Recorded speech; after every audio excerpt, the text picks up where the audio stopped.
What's going on, YouTube? We back at it. Luis Cuba Arias TV.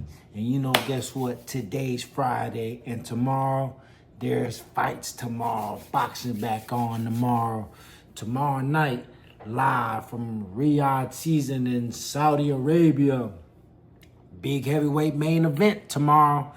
We got Dylan the Body Snatcher White facing the young and talented Moses Itauma in is it a 12-rounder? Might be a 12-rounder. It looked like a big fight.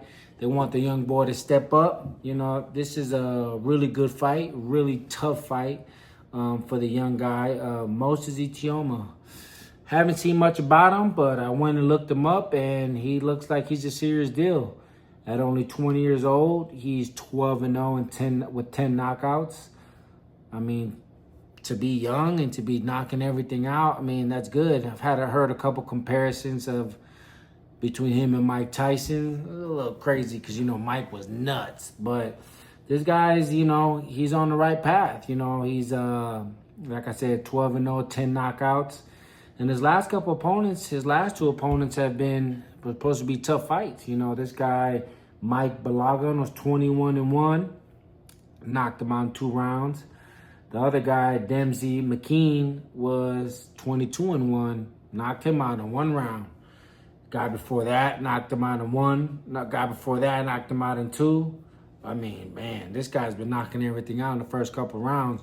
So this is a really big step-up fight, for a guy who hasn't even been that many rounds to be fighting a guy like Dylan White. Dylan White is 31-3.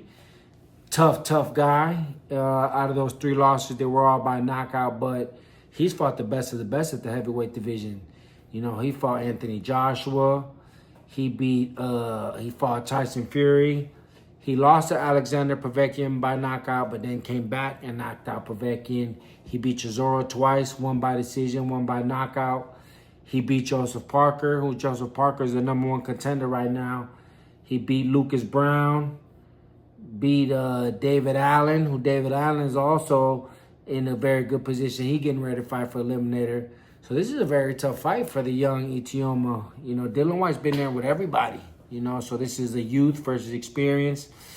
If the fight goes in the later rounds, goes past a couple rounds, I think, Itauma's going to be in a little trouble because the experience is going to be a factor. But overall, great fight. It's a great fight when 2 punchers and 2 guys that come to fight, come to fight. So it's going to be a good fight. I'm looking forward to that one. And also on the card is undefeated featherweight champion, Nick Ball. Nick Ball, featherweight, right? Yeah, featherweight champion. He's 22-0, 13 knockouts. And he's been doing his thing. He's been beating everybody by knockout, too. His last couple fights, he beat TJ Dohoney by knockout, retirement, beat Ronnie Rios by knockout. Had a very tough fight, close fight with Raymond Ford, who's also on the card, but beat him by split decision. So Nick Ball seems to be like one of the top guys at featherweight. So this is a good fight for him.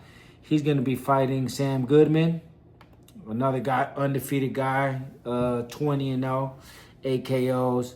Most of his fights, though, have been in Australia, and that's a little red flaggish, when all your fights are in the same country.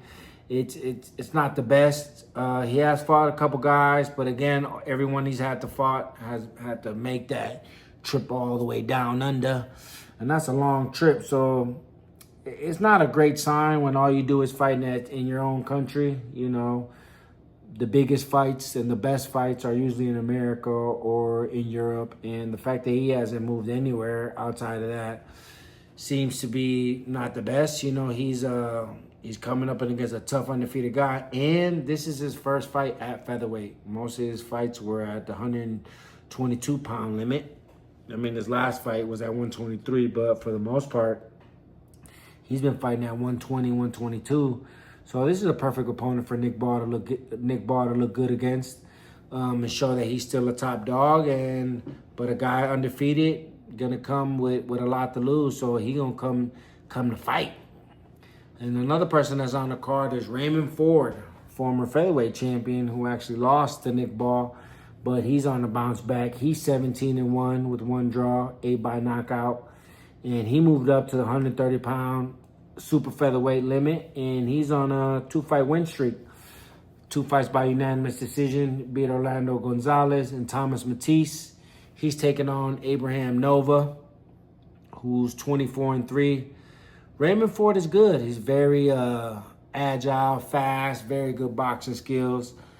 I don't like the power at 130. I've seen his last fights, and he's hurt these guys and put him down early, but he still went to 10 rounds.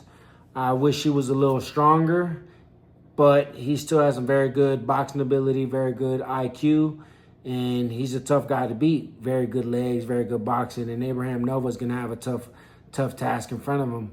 But Abraham Nova has been fighting at 130 for a while. He's 24-3.